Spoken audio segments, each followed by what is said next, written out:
Afternoon, everybody. Wow, so lame. Let's try it again. Good afternoon, everybody.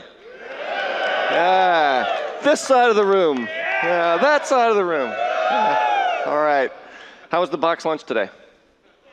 Yeah, it's good. Yeah? All right, cool. So, welcome to Case of Unexplained. My name is Mark Russinovich. I'm CTO of Azure, but also I'm CTO of Sysinternals. How many people have heard of Sysinternals? Just good. Anybody never heard of it before today? All right, you're excused. Yeah. So, and how many people have been to one of these sessions before? Raise your hands. Okay, I'm sorry, because this is all the same content as last time, so you're all going to have to leave. No, I'm just kidding. This is all, for those of you that have been to this session before, and maybe even multiple times, you know that every time this is a bunch of different cases. Some of the techniques are the same, but every single case is one that I've either gotten from somebody that solved a problem in the real world, or I've solved myself, and demonstrates some of the use of the Sysinternals tools and some of the troubleshooting techniques that are possible with the Sysinternals tools. This is the agenda for the session. I'm going to start with just an introduction, kind of tell you why troubleshooting still matters, because if you haven't realized that it still does. And then I'm going to go through some examples that are categorized by the symptoms they exhibit. Sluggish performance, errors, malware, and then we'll conclude, of course, with a look at blue screen crashes.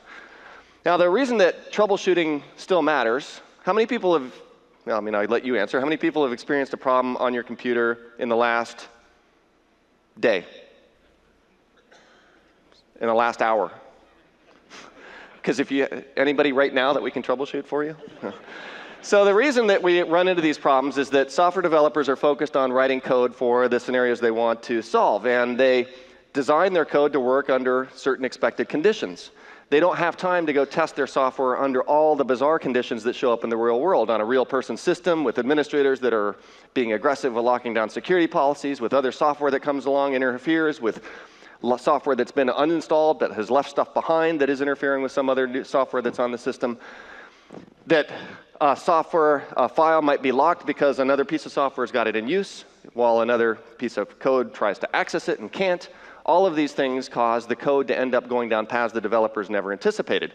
And what happens with that code is that it ends up sometimes not even checking for the results of the operations it's performing, so there's no error message thrown up, and it'll fall down a different piece of code where it tries another operation that does fail, and what you end up getting at that point is an error dialog box that has nothing to do with the root cause, completely misleading you as to what really caused the ultimate problem.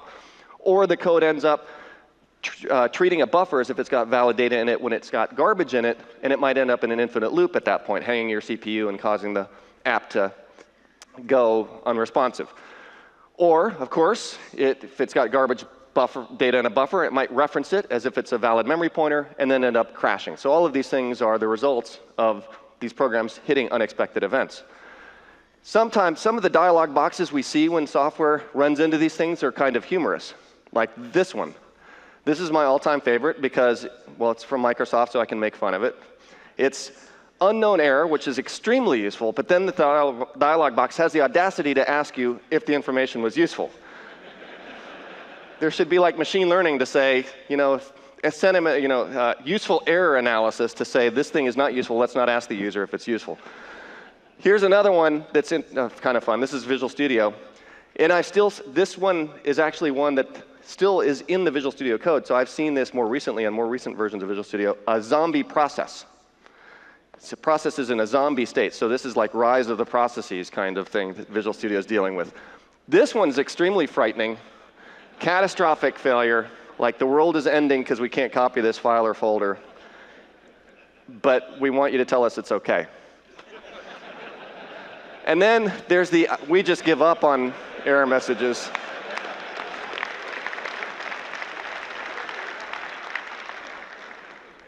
Or just try to be funny. But so those are some, and by the way, this one I showed up on Twitter about a year ago. This one's really funny because this is what the average person, how they read one of the dialog boxes that developers throw up, which is something happened, you have to click OK just to get on with it. You can see some technical crap. You can see more technical crap. You can launch photon torpedoes. I mean, it's all just garbage language for them, but that's what the average person interprets it as. So the purpose of this talk, of course, is to show you how to look underneath the hood of what's going on so you can troubleshoot and diagnose these problems and get to a root cause. Now, one of the fallacies of troubleshooting, people that look at it say, hey, there's a recipe that you can follow. Particular problem, step A, step 1, step 2, step 3, answer. And that's not the case. Troubleshooting is still as much of an art as it was 10 years ago, 20 years ago. You have to practice it to get good at it because every case looks slightly different. And you've got to practice it to know what signs to look for when you're troubleshooting a case and do pattern matching. Oh, I saw this before at one point was because of a locked file. Let me go back and see if there's a sharing violation on something. Or I've looked at enough traces to understand the way Windows processes operate, what it looks like when a process starts up, what it looks like when a process shuts down, and now I can go and use that information to help myself troubleshooting. The tools I'm going to show you let you look at file system, registry, file system, DLL, process thread, even networking activity, and all of these types of activity can help you understand what led up to an ultimate problem that you experienced. The techniques and tools are applicable to lots of different scenarios. Of course, I'm going to be showing you the Sysinternals tools, and speaking of Sysinternals, I just want to point out, because I get asked this a lot, Mark, do you still work on the Sysinternals tools? And I still do. In fact, I just posted just a couple weeks ago a number of updates to some tools, including Process Monitor, Auto Runs, which you're going to see today, another tool, Sysmon, which is one of the newest tools. I posted an update too. I work on these tools myself. And then there's also some other people that now that are helping me. Bryce Cogswell, the co-founder of Sysinternals, retired from Microsoft a long time ago. He no longer works on them at all. He is basically at home in his bathrobe all day, I think, which is fine. You know, a fine way to spend your life instead of Sysinternals tools. I can't believe he doesn't want to work on Sysinternals tools. But I do have some other people now that are contributing to the tools. So Sysmon, for example, has another 2 or 3 people that have contributed stuff to the tools. So let's get started now on the tools. Oh, one thing I want to mention before I get started on the tools is to talk about something that Aaron and Margosis and I just released in the fall of last year. This is the second edition of a Troubleshooting with the Sysinternals Tools book. The first one was called Windows Sysinternals Administrator's Reference. We thought this would be a better title to capture what the book really is for. And this version has a bunch of new content. It's about 650 pages, deep chapters on the core tools, the major tools. Every single tool in the suite, all 70 or so, is covered in the book. There's a whole section on troubleshooting cases, including many cases that look similar to the ones I'll be showing you today. The other big change in this version of the book is that if you saw the previous version, Aaron's name was very small compared to my name. Now Aaron's name is the same size as mine, which slipped through the copy edit pass. I don't know, I missed that. But then I thought about it and I thought, okay, I'm not going to go ask them to reprint the book because actually Aaron wrote almost all the text, so I thought maybe his name deserves as big a spot as mine. But don't tell him I said that. I have him give me all his royalties just because his name now is as big as mine. So that's the book. How many people got the book, by the way? Just raise your hands. So a few of you. I'll be doing a book signing at 4 with Aaron on that book, by the way. Okay, sluggish performance. How many people have experienced a sluggish computer that wasn't running Vista? Yeah. Come on.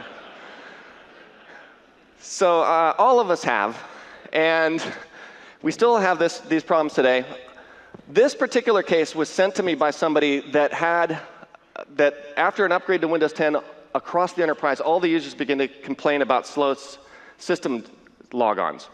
And after about 10 days, their machines would become completely unusable. If they rebooted them, the systems would run smoothly again. But after another 10 or so days, the systems would slow down to a grinding halt, and the users would all be calling the help desk, and rebooting would fix. So at some point, the administrator said, I need to dig into this and figure out what the root cause is. Has anybody seen a scenario like this where systems degrade, like not just the old Windows degrades over time thing, but really after 10 days it becomes unusable? People have seen this? So maybe you experienced this exact problem. The administrator got onto one of the boxes, and the first tool they used to try to figure out what was going on was a tool called Process Explorer. How many people have used Process Explorer? How many people still use Task Manager? So some of you still use Task Manager, and you probably use it because there's some feature in it that Process Explorer doesn't have. that it will get at some point. Some of you just use it because you just don't know any better yet. But Process Explorer, a lot of people consider super task manager. Let's take a look at Process Explorer, a quick tour for those of you not familiar with it. I've just opened it up. It was sitting there with an icon in the tray, and one of the things that I always do is configure Process Explorer to run whenever I log onto the machine. And you can do that by going to the options and saying, run at logon.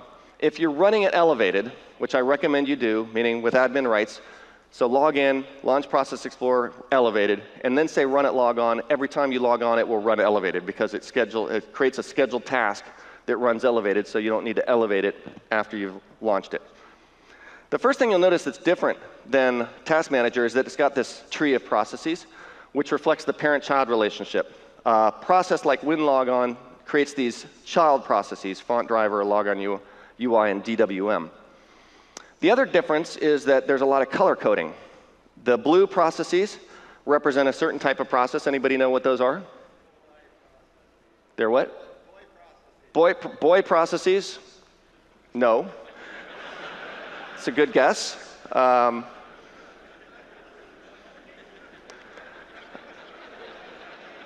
They're processes that ran in my security context. So when I logged in, any process that runs as me is a blue process, or you is a blue process. Now there's these other processes up here that are pink, and no, they're not girl processes.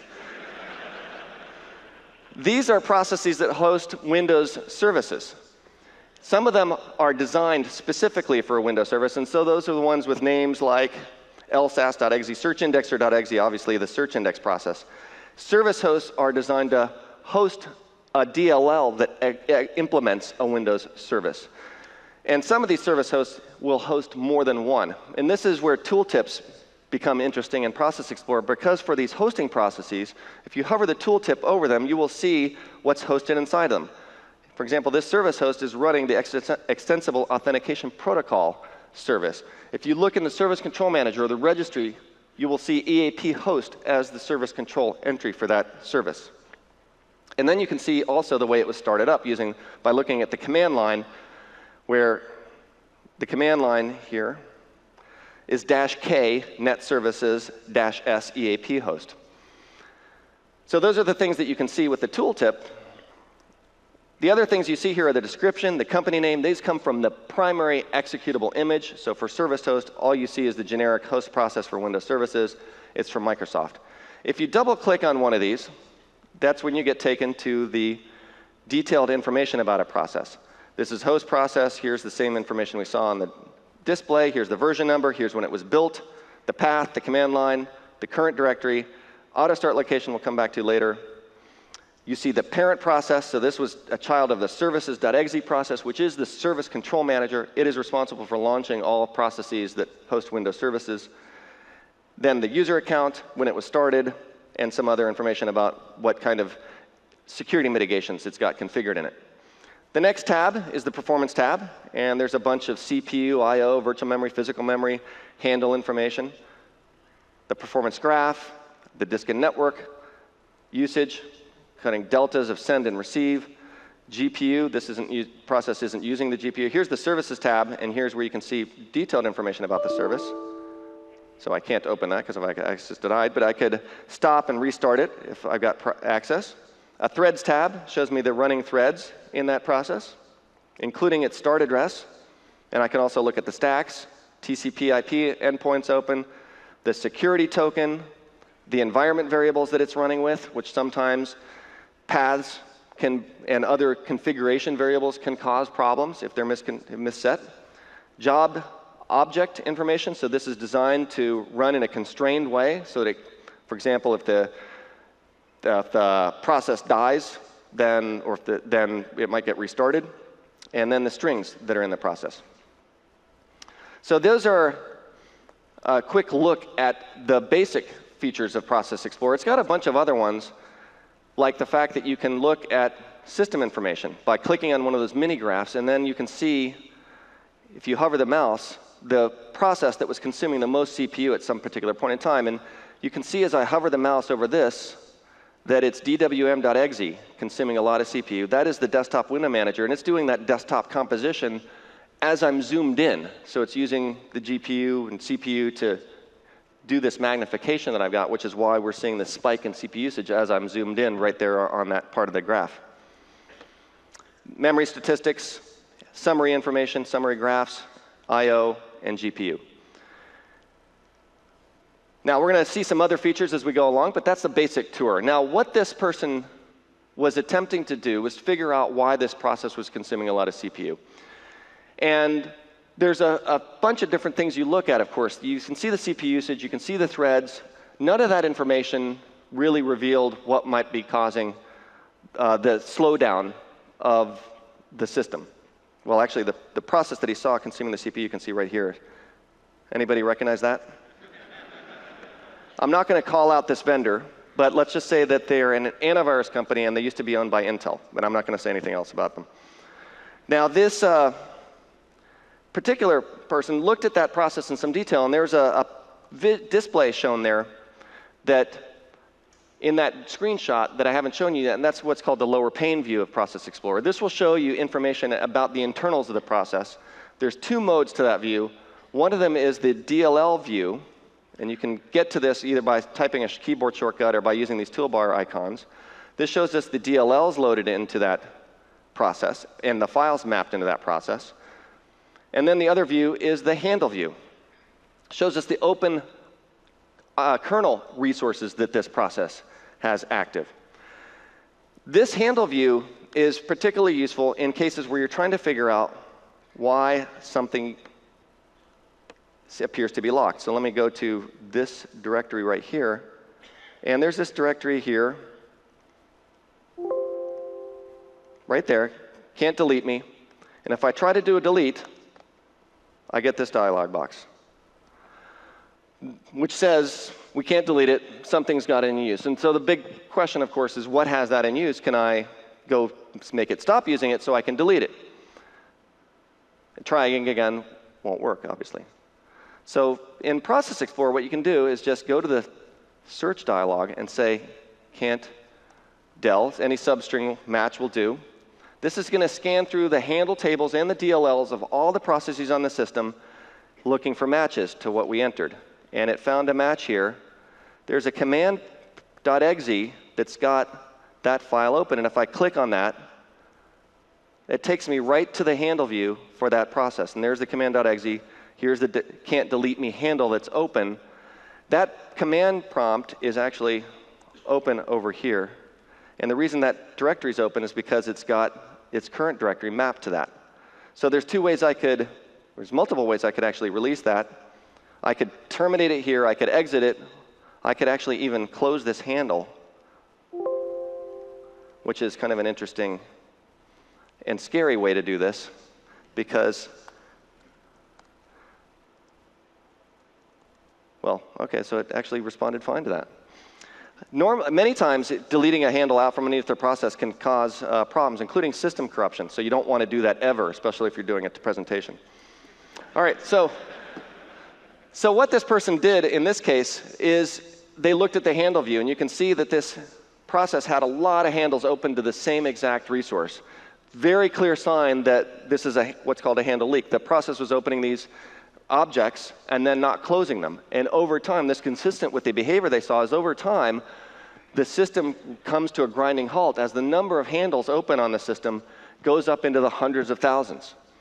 So what they did is they went to the web and did a search and came across this knowledge base article, high CPU usage called by the endpoint security firewall due to a handle leak, and then describes how you can go down, get the patch for this.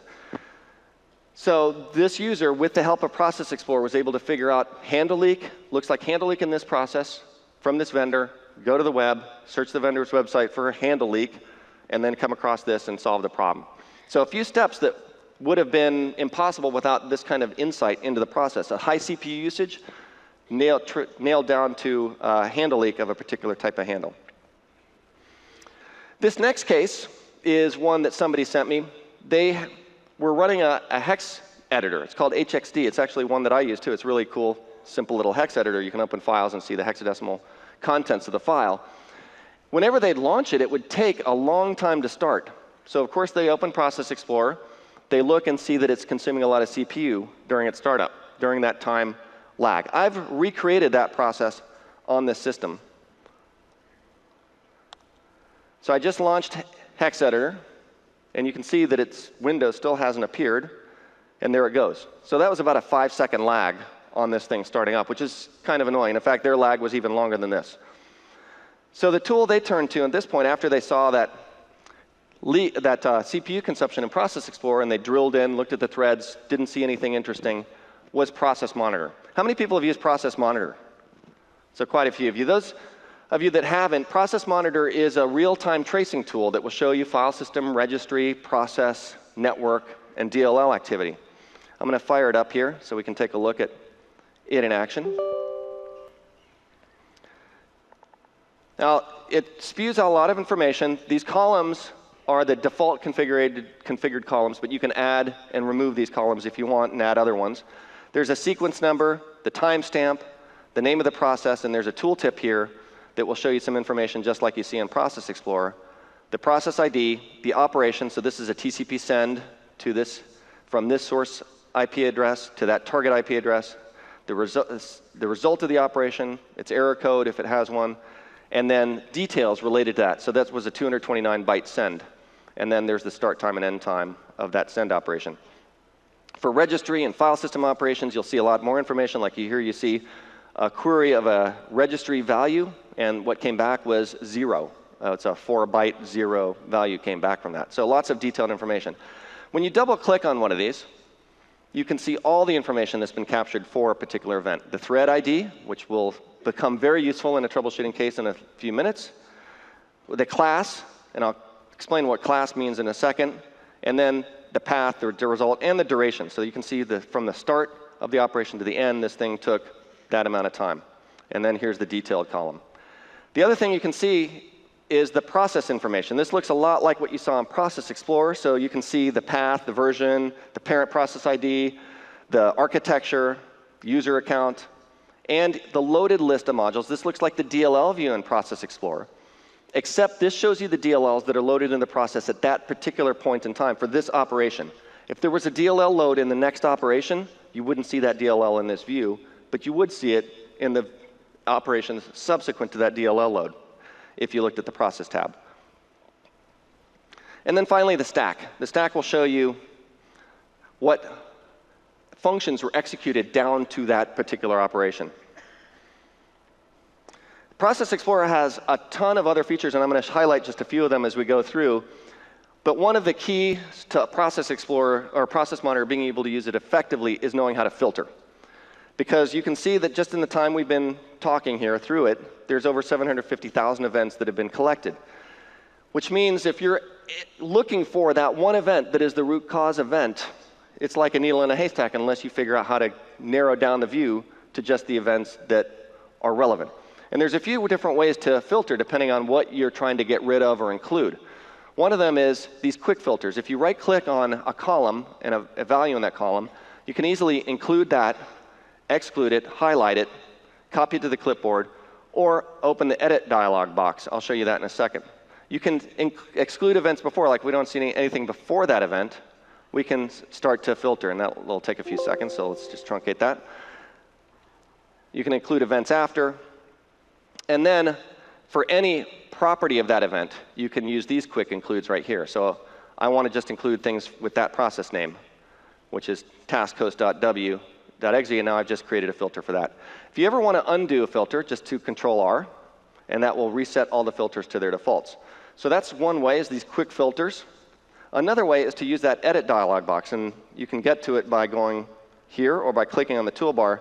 And here's the edit dialog box where you can take any of the attributes, use these conditions, is not, contains, excludes, select the value, and for some things like process name, it'll pre-populate with the process names that it sees in the trace, and then set an include or an exclude filter where exclude overrides include.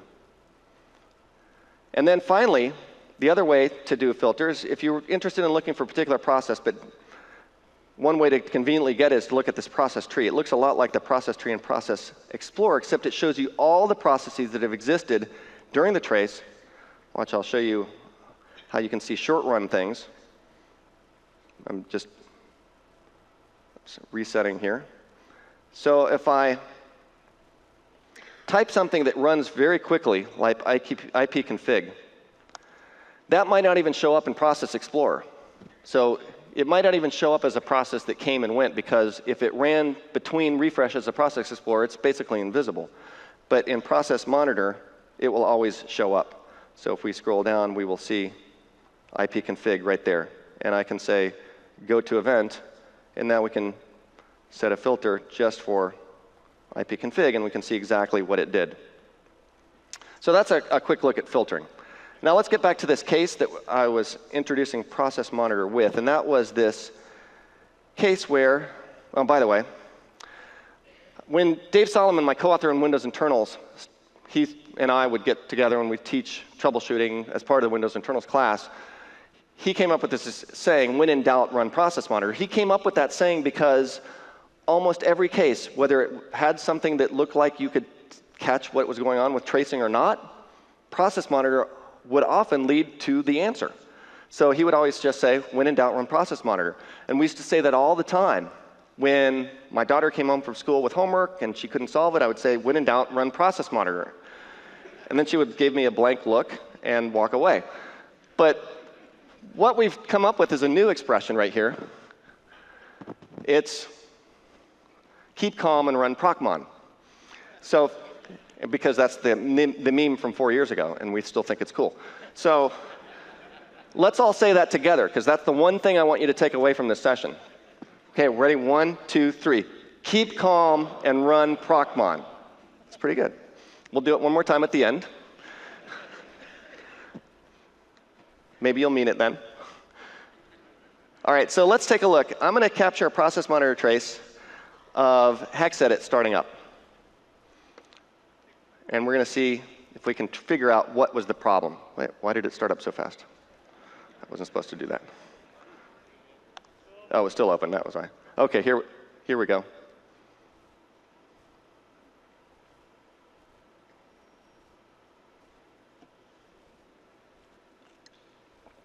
All right, so our filtering tricks. I'm going to reset the filter, because I had one applied, and then do the window key. This is another way to do it. I don't want to go to the filter edits. I don't want to do quick edit. I just want to say, just look at that process. Then I want to stop capturing trace, because I don't need anything else. So this is the full trace of hexedit. We're looking for signs of a hang. There's a couple ways you can look for this. One of them is to just look through the timestamps on the left side, looking for a gap that approximates the gap that you expect to see, about 5 seconds. That can be pretty time-consuming.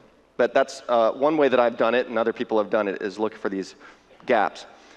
What I'm going to do, and that would work in this case. That's what this person did when they troubleshot it.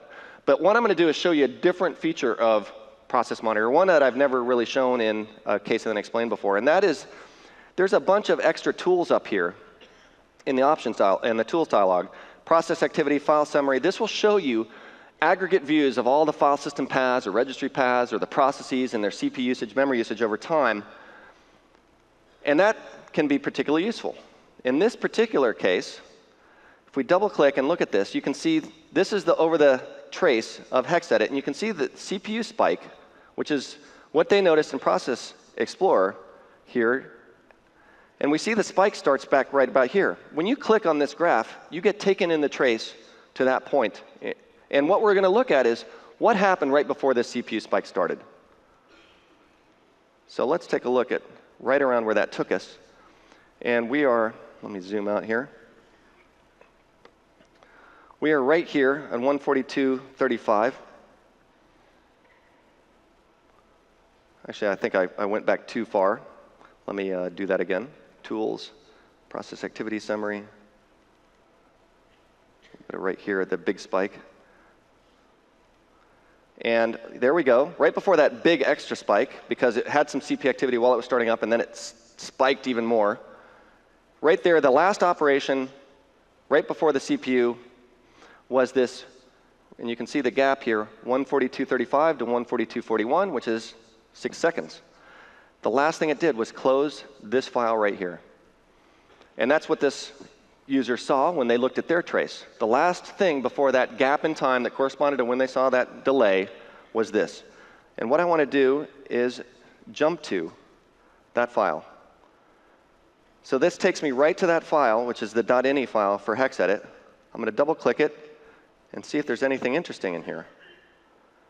And sure enough, this is something similar to what they saw.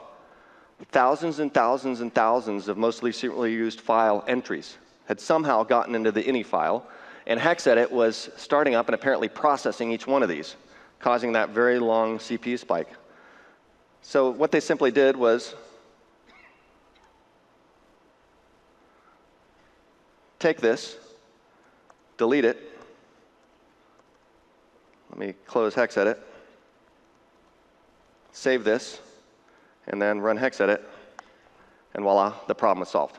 So looking under the hood with Process Monitor, they were able to trace it down to crap that was left behind somehow or got into the ini file that was causing their system or their hex edit to slow down. So there's a case where a monitor showed you what was going on with a sluggish performance. What looked like a CPU spike underneath the hood was related to file system activity that you could see with Process Monitor. Hence, this is one of those examples where I would look at it and go, I would look at thread activity. I wouldn't really jump to Process Monitor, especially in the case where it's not like sitting there and hammering the same file over and over again, but it's rather opened a file and then it's processing it in the background. You can see that with Process Monitor. Pretty cool, huh? All right, so let's take a look at error messages. Now this user tried to start Visual Studio. All of a sudden, Visual Studio one day would launch and open up this dialog box, this error. -215 is not a valid for property width. I've recreated this one on my machine as well. And let's see what happens. Because you're like, OK, I don't care if it's illegal width. This case, it's -1536 is not a valid for property width. OK, I don't care. But then what happens is Visual Studio just terminates. So you're kind of stuck at that point, like Visual Studio is broken. How do we fix this? How do we figure out what's going on? We use Process Monitor, ProcMon. All right, so let's go look at what goes underneath the hood of that and how we can troubleshoot that.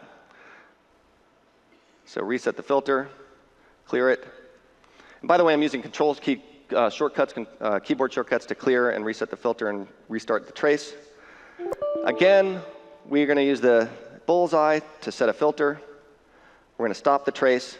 And now we should have everything we need to go figure out what's the problem. So what's the first thing we might try looking for? Somebody yell it out. The width? No width. Next. 1536. Bingo. There's a red. No, that's not it. That's just a hit on something else. -1536. There we go. So there's a reg query value of HKey current user, software, Microsoft Visual Studio 12, main window, and then there's some data in it, 00, -536, -824, and 1. Let's go jump to that in the registry editor. Oops. Let's try that again while I'm not interfering with it. And then main window right there. OK, there's the main window. It has those values that we just saw in Process Monitor's details view. #1 golden rule of troubleshooting, never delete. And you think that's funny. How many people have deleted something while troubleshooting and then been like, oh, great. Yeah. We've all been there. I've learned the lesson many times. Rename. Just get the thing out of the way, because you could actually be doing more damage than good. And so you always want to have a way to go back to the somewhat broken state rather than a majorly broken state if you can. So let's see what happens now. And sure enough, we cleared the problem. And so that's exactly what that user did, was use Process Monitor, jump to the key, renamed it, problem solved. Something that without a tool like Process Monitor, you're just kind of stuck. You're like reinstalling Visual Studio and hope it fixes it. And it might not actually, because that's user configuration. It might just say that's what you want your window to look like. I'm going to leave it alone. So you might be completely stuck in that case. Here's another example of error dialog box. A user was installing an internal ActiveX control, and it failed with this vague error. We are unable to complete your request. There's an issue with your system. Please reinstall your smart card software and try again. And then some support information. So the debug logs reported that it was that Microsoft-based smart card crypto provider CSP was missing. And they ran the cert-util tool, showed it was correctly installed, however. So this was a misleading error dialog box on top of a vague error dialog box. And cert-util supported the SafeNet key storage provider DLL was missing. So SafeNet DLL was missing. They tried to reproduce the problem in a VM, and the problem didn't occur. So this is a case where they were like, maybe I'm going to capture 2 traces, one in the VM, one in the failing system here, and try to look at what the difference is so I can identify, apparently, whatever this DLL that's missing might be. So let's go open those traces. And this is a pretty sophisticated troubleshooting example because the traces are so different. And so most of these kind of traces like this, where you're going to want to do side by side, they're roughly the same. But this VM installation was very different from this real broken system installation. And the way that they found this was kind of interesting. A lot of people send me the cases and they say, oh, look, here's the 2 examples where I saw the difference. This is side by side. I could show you where they drilled into and saw the difference, but I want to highlight some other ways that you can use Process Monitor to drill on something like this. And I'm going to do that by taking you first to show you where they noticed that there might be a problem. And that is at these points in the trace. Let me try to expand this a little bit.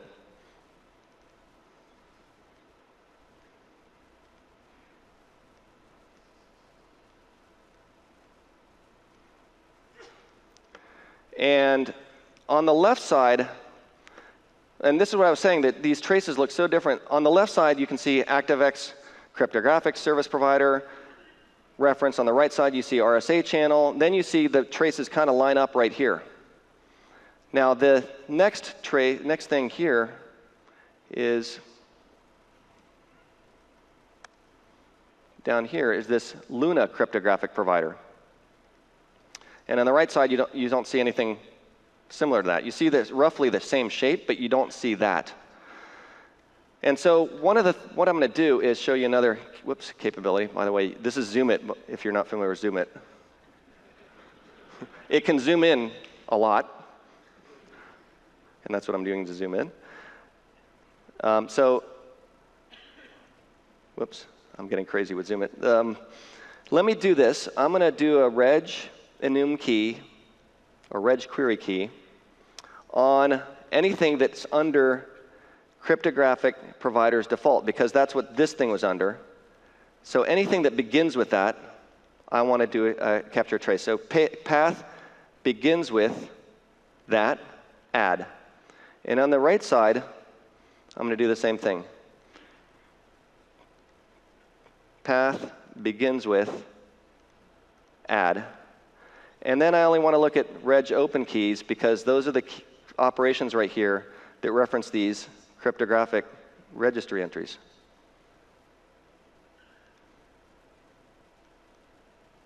And so I'm just doing these quick filters. And now the last thing I want to do is go into Tools, Count Occurrences. Count Occurrences will show me all the unique occurrences of paths or whatever other value that I'm selecting in the trace. So we see that there's 4 unique paths that match that filter that I've got. And one of them is this Luna cryptographic services. On the right side, if I go to Tools, Count Occurrences, Path, you can see there's a whole lot more.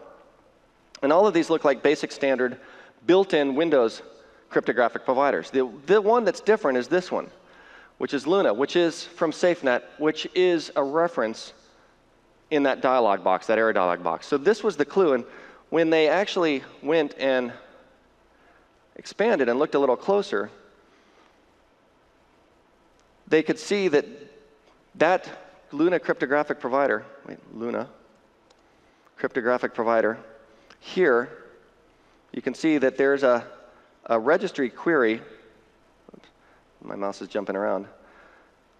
To a value. Oh, my mouse is jumping.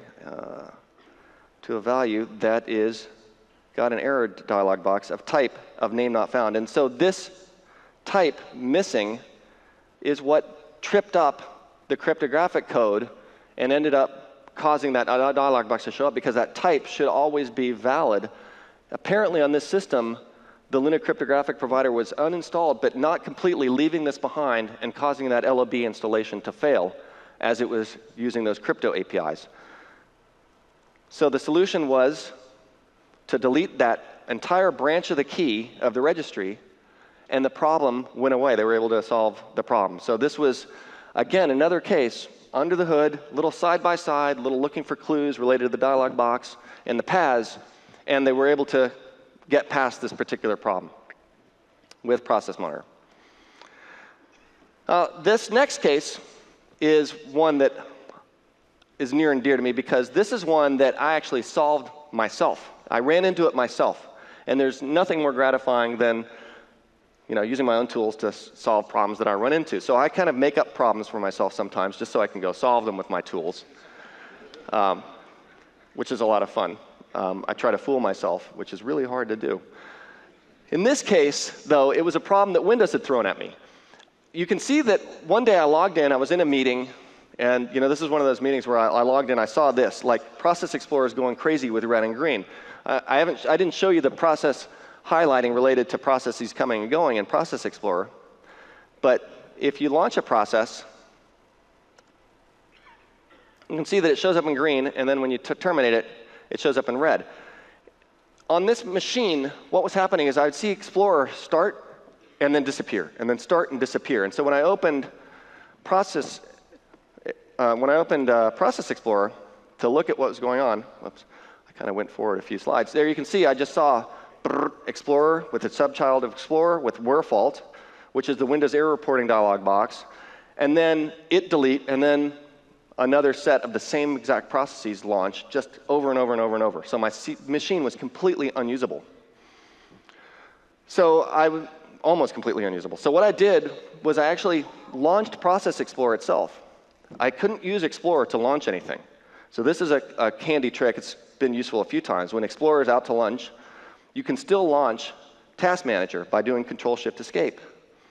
I've got Process Explorer set to replace Task Manager, so it takes over Control-Shift-Escape. So I was able to launch Process Explorer, see that, and then do run Process Monitor from there.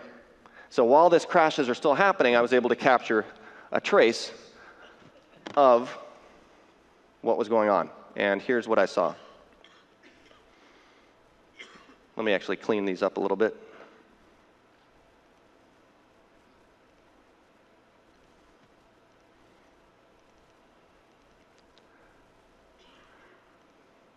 This case has some pretty sophisticated steps that require some knowledge of the way Windows processes behaves, like I mentioned earlier.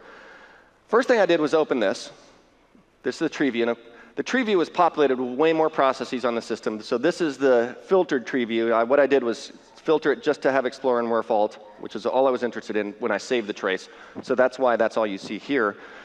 You can see that I captured 3 iterations of this crash restart. And the grayed processes are ones that are dead already at the time of the trace, or dead at the time that I looked at this tree view at the end of the trace. The other ones are active at the end of the trace. And what I did is I figured, hey, whatever happened or tripped up Explorer probably was near the end of the trace. So the way that I'm going to get to the end of the trace is go to this first operation of where fault, because when a process is actually dying, it itself launches Windows error reporting. So if I go there to this, I see that right here, here's the Windows error reporting process start. Right above it, Explorer is creating it.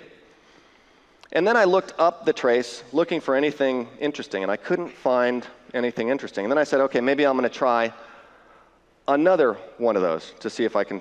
Maybe it's more clear. So I went to this. I can't remember which one I went to. Let's look at that one. I went to go to event. And, oh, that's at the beginning of the trace. Let me go to this one. Go to event. and I scrolled up the trace, and it looked different than the other one. Actually, let me do that one just to make sure. And they look different in that the names of the registry values, the file system key paths that they're accessing are different on all of them. And so I went and looked like a 3, and they're all different. I'm like, what the heck is this? Can't be non-deterministic because it's crashing repeatedly. It's got to be something it's looking at and crashing.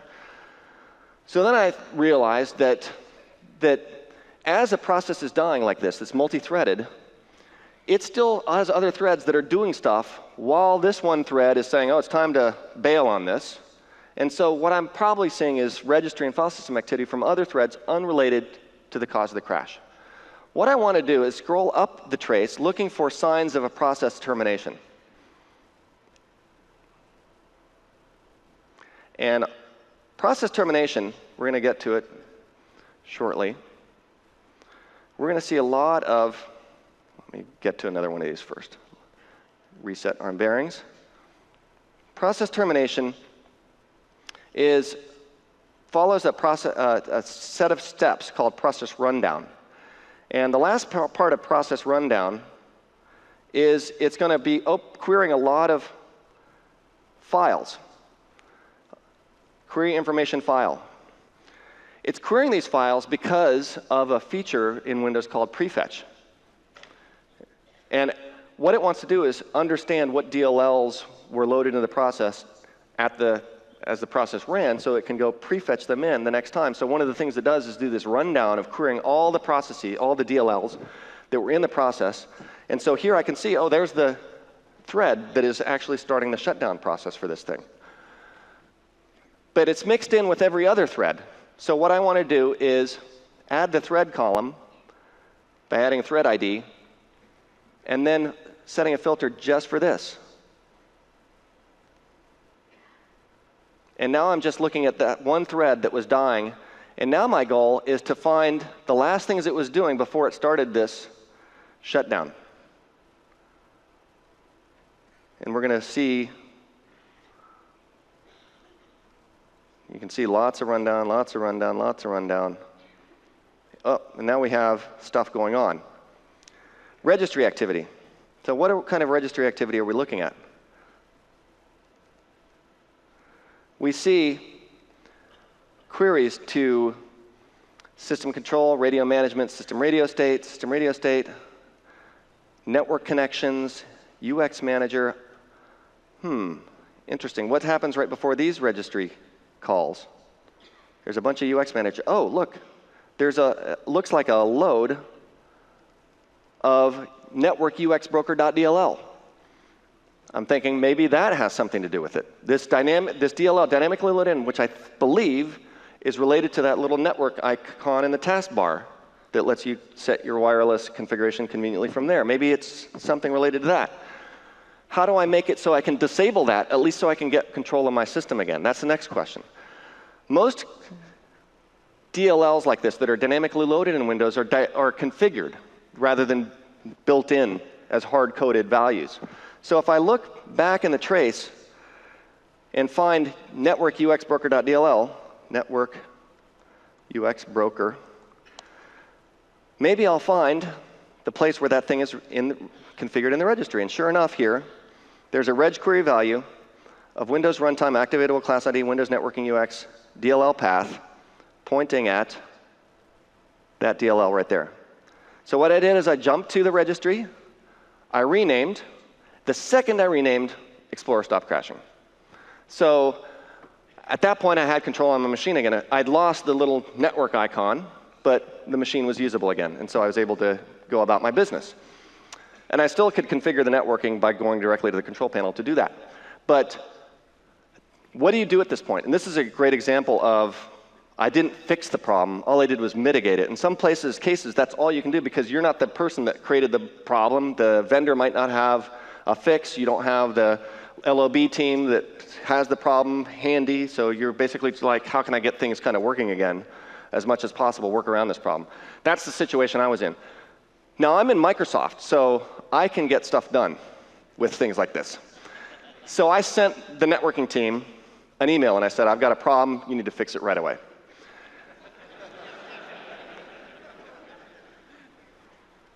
And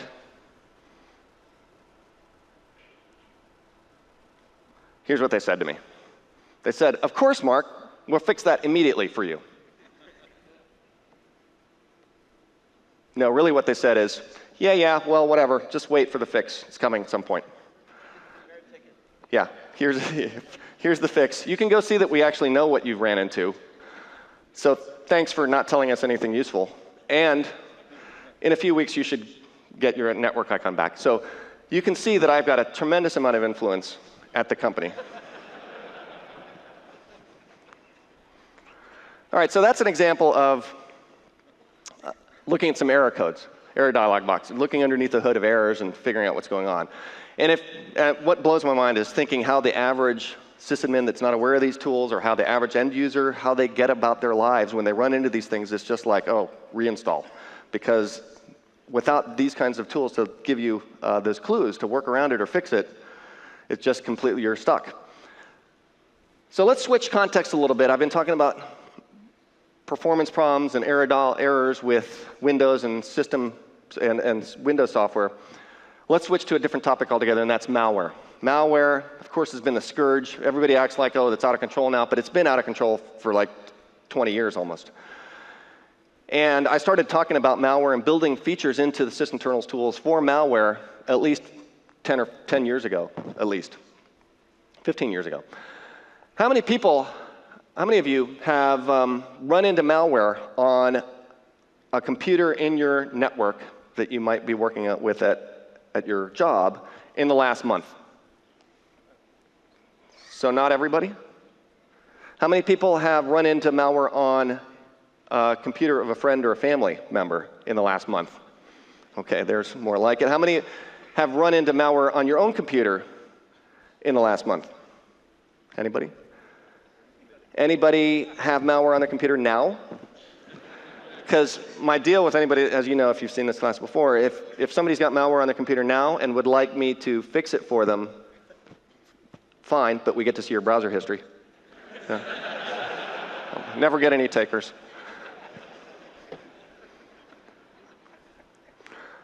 So this particular case started with a sysadmin where every time one of their end users launched this browser, their page would get taken over with ad pop-ups. So this is a particular user who happens to be in South America.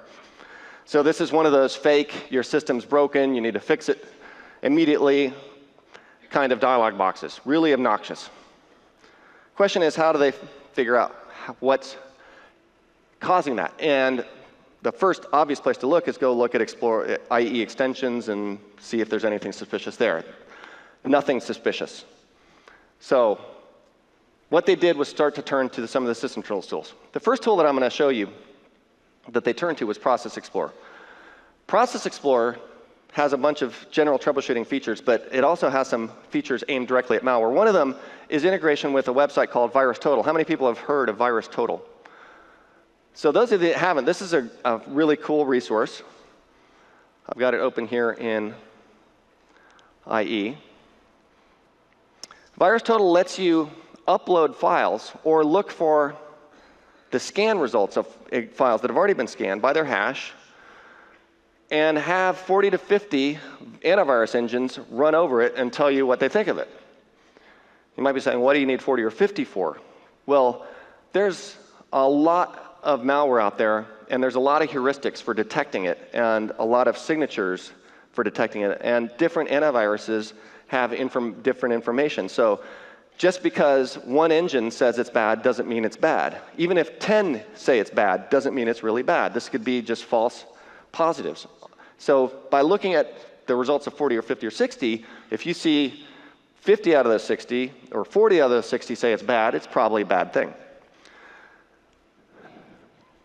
So I've integrated support for scanning tools into Process Explorer so that you can go to Options and say, VirusTotal, check virustotal.com. Now this makes me, first time I do it, say that I agree to the terms of VirusTotal. And then it adds a column, the VirusTotal column, submits the hashes of these images to VirusTotal, and then reports back the number of engines that said it was good and bad out of the total. The number that said is bad out of the total number. With a hyperlink to the virus total report. It also highlights in red any that have a non-zero, like this one. Or something, one antivirus engine out of the 65 that looked at this said it was malicious. Which one was it? Cylance. Anybody use Cylance in here? Just out of curiosity? One person? Okay. And 2, 3, few, yeah, 4. So this one, they call it unsafe. I'm not really sure what unsafe means, but unsafe, which is obviously a false positive. This is a built-in Windows RDP clip.exe. It's the clipboard manager for RDP, signed by Microsoft, core part of Windows. So clearly a false positive. But that's, and if you just had that one antivirus engine, you would be like, okay, this thing's bad. You know, that might be the cause, and you delete it or rename it or whatever, and you break your system. Now we know that that's a false positive. 1 out of 65, almost certainly a false positive. Process Explorer, for any images that have not been scanned, you can see these unknowns. That's because nobody's uploaded it to VirusTotal. And you can submit it right from here. You know, you could go to the UX and say, you know, I want to upload this file for scanning. And a few minutes from now, you're going to see the result come back from VirusTotal after those engines have scanned it. This is the first time that VirusTotal will have seen this thing, because it's looking at hashes. And now I've given it it didn't know see a hash. And that's because this is my own copy of Zoomit that I built right on this machine, which is why nobody has uploaded it. And you can see there's a bunch of others. So that's one way, is looking for, first thing you do on a system that you believe is infected, run this, do VirusTotal, and look to see if there's anything glaringly looking at you. That's what this person did in this case, is they opened Process Explorer, and they saw this. 2 processes, children of TaskEng, which is the task scheduler engine, that show up with a significant number of unsafe or malicious reports. Enough that there's almost certainly not a false positive. So they're on to something here. And they've got funny names, too, which is also a suspicious sign. They don't have any kind of legitimate text as their name. And you can see that from the description, HQ Video Pro, codecs is a very common way to trick users into downloading crap. Is you say, oh, here's some content that you want to see. You need to download this cool codec to see it. Or even legitimate codecs that get bundled with crapware from kind of legitimate share hosting sites.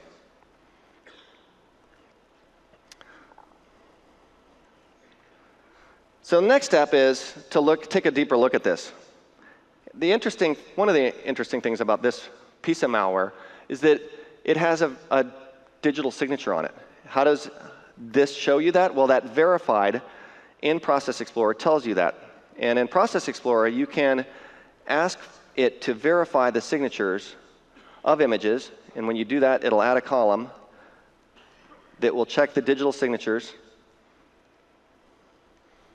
And then we can sort and see if anything's unsigned. And you can see that there's a bunch of things. These are all tools that I built locally that don't have, they're signed with test certs. They don't have a valid root, which is why we're getting these errors from the signature verification. Everything else is verified. And in this case, this malware was verified legitimately, which is kind of interesting. Just shows you that malware, having digital signature is very low speed bump for somebody that wants to spread malware. Next thing they did is, hey, so now I've identified some malware. How can I delete it, uninstall it? They turned to a tool called AutoRuns. AutoRuns scans your system, auto-start locations, and shows you what's registered. These auto-start locations include things that run automatically at logon, for example, on the run key, or your run policy keys, or your log-off group policy, or log-on group policy, your print drivers, your LSA cryptographic providers. If that person earlier had looked at AutoRuns, they would have seen that Luna entry in AutoRuns on the logon providers tab. You would see Office add-ins, sidebar gadgets. Nobody remembers what those are, probably. WMI providers, network providers, LSA providers, print monitors. You can see the list goes on and on and on. This is a ton of stuff that you've got showing up here. And what I've done is intentionally turned off the filtering. The default filtering is to not show you stuff that's signed by Microsoft.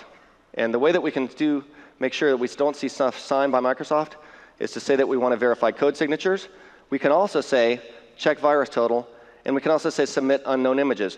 Warning about submitting unknown images, that this will just blindly upload files from your system. And if it's a corporate system, it could be files that shouldn't be visible to anybody else. These files get into VirusTotal. They're shared among the antivirus community, so they're semi-public.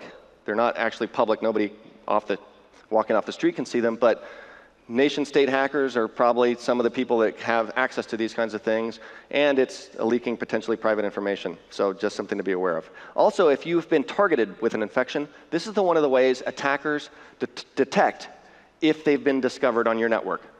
Because if you upload one of these images, this is a targeted file just for your company, you upload it, and now that hash is in VirusTotal, they can go query the hash in VirusTotal, and if they see a scan, they know that you found it and have done a scan on it. So I do a rescan, and now we're going to get that VirusTotal, the hash is submitted. And that's what this person did, and the functionality is the same as what you saw. In this case, when they went to VirusTotal, or when they went to auto runs, they'd already identified this piece of malware, so they weren't actually using auto runs for the VirusTotal check. They were actually just going to auto runs to see how they could delete this scheduled task very efficiently. You can see here in the task scheduler entry for auto runs a list of multiple entries for the same files and a couple of variants on this. And so what they did was went and unchecked each one of these. Unchecked, just like msconfig, disables it, so you're not doing any permanent damage. If you need to put it back, you can put it back. So they unchecked all of these, and the problem went away. Okay, we're down to our final section. So that's a look at some antivirus cleaning with Sysinternals tools. There's one other tool that I don't have time to show you, but you should put it in your toolbox for malware scanning, and that's called SIGCheck. SIGCheck is a command line tool. I've got a slide on it here that will scan files on disk. Those options right there say don't only look at executables, only look at portable executables, which are going to be malicious exes and DLLs. The VRS says do a virus scan. If VirusTotal says it hasn't seen it, upload the image for scanning. And R says for anything that shows up with a non-zero, open a browser page to it. Actually, I'll just show you that really quick because it's kind of cool. Very efficient way to. I'm just going to point it at the Windows directory. So the only thing we should see in here are, whoops, I didn't mean to do that. The only thing we should see here are false positives. And you can see a bunch of false positives showing up. It looks like Cylance actually has a broken heuristic. I'm going to stop this because it's got multiple unsafes. And actually Sophos has, PSExec.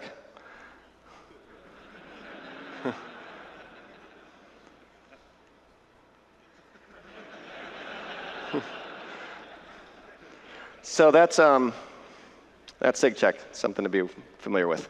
All right, final section, blue screens. How many people have ever seen a blue screen? No, I'm just kidding. How many people have seen one in the last day? Anybody?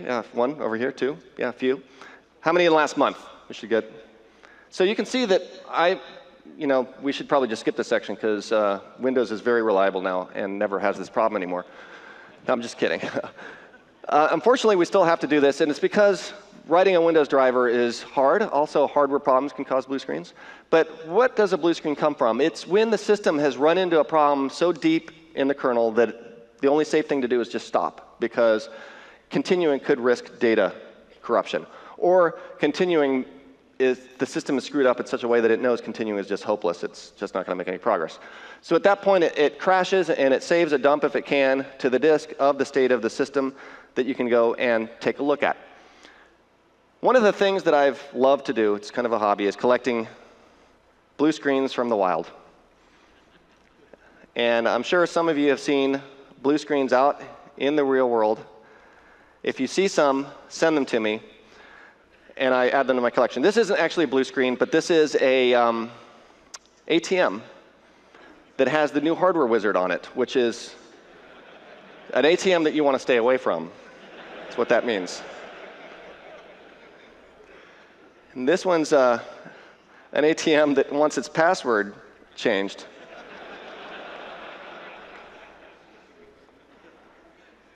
This is not even a blue screen, but this is so amazing, I have to show it, because this is from the MTA in New York City. This is from about 6 months ago. Does anybody recognize what version of Windows they are still running?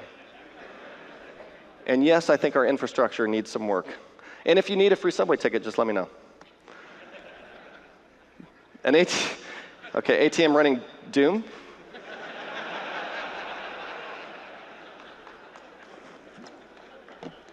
Okay, now, I've categorized these. These are billboards, blue screens. And this, this is just like a road hazard. Everybody's going to be stopping to read the error code, and I don't know. This is from a concert, actually. This is a club in Warsaw where the blue screen took place. Now this one, this is Armin van Buren in Atlanta.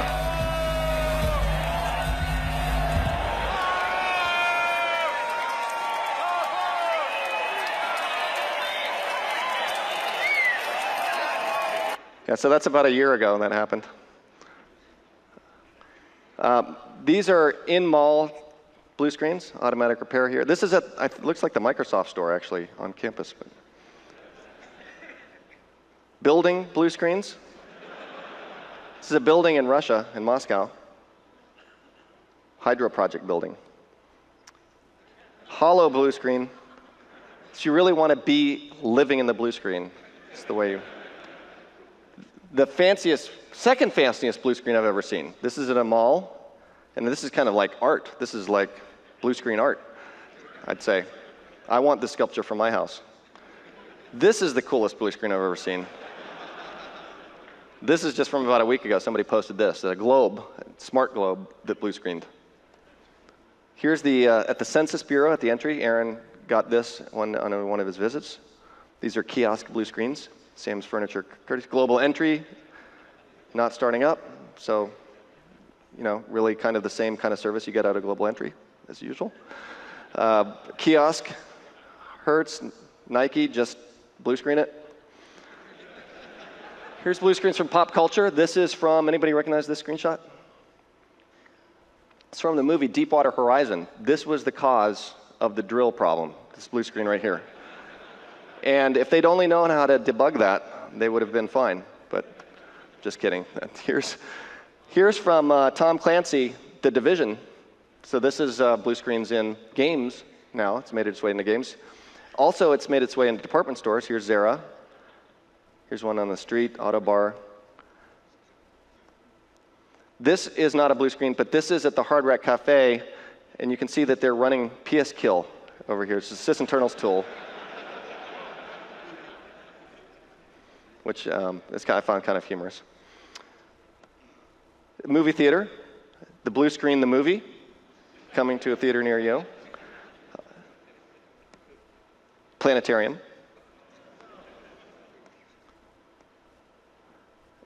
Okay, airport, billboard, bus, back of a bus, subway. This one is one of my funniest, because one of my favorites, because this one sent me, a guy in Italy sent it to me. He's like, I went to the train station, and I saw this blue screen. I said, oh, I'm going to take a picture and send it to Mark. So I went up, and I took a picture. And then a guy comes walking over to me. He goes, oh, you're here about those? There's another one in the back room. Thought he was there to fix them. Then there's the upgrades. Oh, wait, there's another one I've got to show you. Here's an audio clip of one. It's really good. So Scott got this one. The president was outrageous and illegal. This is the BBC News, BBC World Service News. Just to let you know, I'm having a bit of a problem with the software here, and I'm not sure I can continue with this news summary at the moment. Just bear with me while I see if my computer will unfreeze. Unfortunately, I'm not having any success, and my computer is not letting me bring you the rest of the news summary. So proper. So here's these aren't blue screens, but these are, back when we were saying, hey, upgrade. This is in Japan. This is One Financial Plaza. The weather report. And so that's a collection. So let's get back to where we were, blue screens. Now this particular one, I ran into myself. Every time I ran PowerPoint, my system would blue screen. And this is a great lesson in it's not an app. An app can't cause the system to crash directly. It has to be something in kernel mode, a driver or the Windows kernel itself. And so what you need to do is take a look at the crash dump file and see if there's any clues as to what caused the problem so that maybe you can mitigate it by uninstalling something or fix it by going to the vendor site and getting something new. It's as easy as downloading the debugging tools for Windows, running the Windows debugger, which looks like this, configuring it to point at the symbols for the public symbol server. And so you can just literally copy this string right here and paste it in to your symbol configuration. This points at the Microsoft public symbol server to get the symbols for the Windows images and caches them on this symbols directory locally. And now you're ready to go. The next thing you need to do is find the crash dump file. Easy formula for finding it. Look in the Windows directory. If there's a memory.dmp, open it. If there's not, go into the mini dumps directory and open the most recent one. And that's how you find the crash dump file. So that's what I did is I went to the mini dump file folder and loaded the crash dump. So I'm loading that crash dump I got when I had that PowerPoint crash. And this is downloading some symbols. One thing it's going to ask you to do, or suggest you do here, and it can't find some symbols, why it's kind of hanging here as it's going to the symbol server and looking for things, is to use this bang analyze -v. And conveniently there's a shortcut to do it.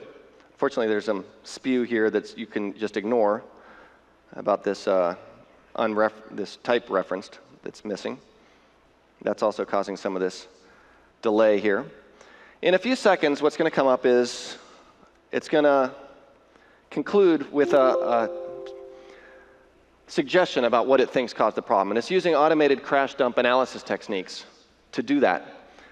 What I always do is always click on that bang analyze -v. And I always click on the bang analyze -v because at that point you can see the stack of the crash. And the stack can give you insight into why the analysis engine concluded what it did. It can also sometimes point at a different problem than what the crash analysis engine pointed at. So let me do that bang analyze -v.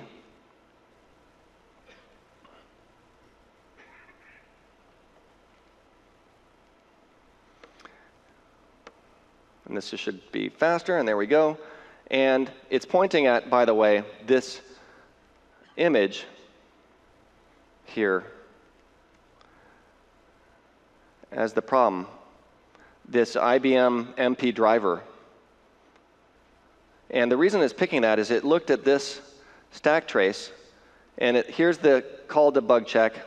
And the way this works is that function called that function, this function called that function, and so on. So MI system call eventually called k bug check. But what happened is this driver right here, IGD KMD64, kind of set off the chain, and it's a third-party driver on the stack. So which is why the crash dump analysis says, hey, it's probably this guy. And if you click on that, you can see a timestamp. So that's the next thing you do is, let's see how old this thing is.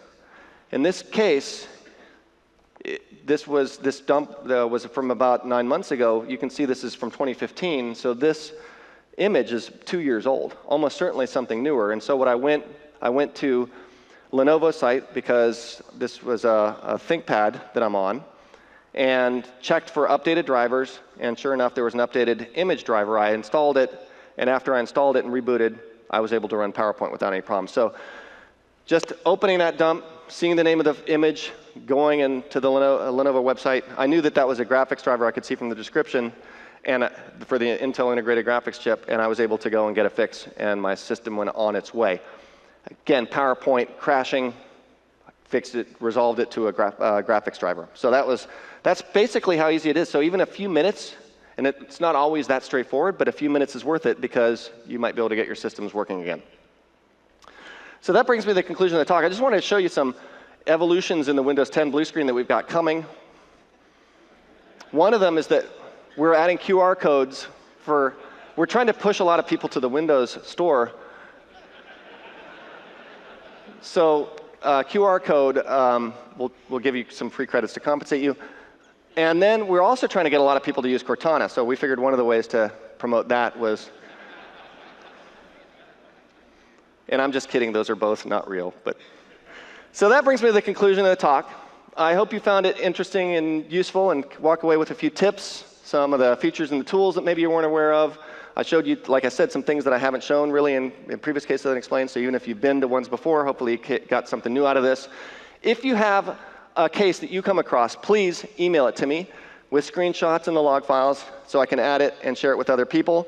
And then finally, one more time, 1, 2, 3, keep calm and run Procmon. And if you want a t-shirt that says that, there's the URL right there. Chris Jackson had those t-shirts made, so go get one and be the coolest kid at your company. With that, thank you very much and have a great Ignite.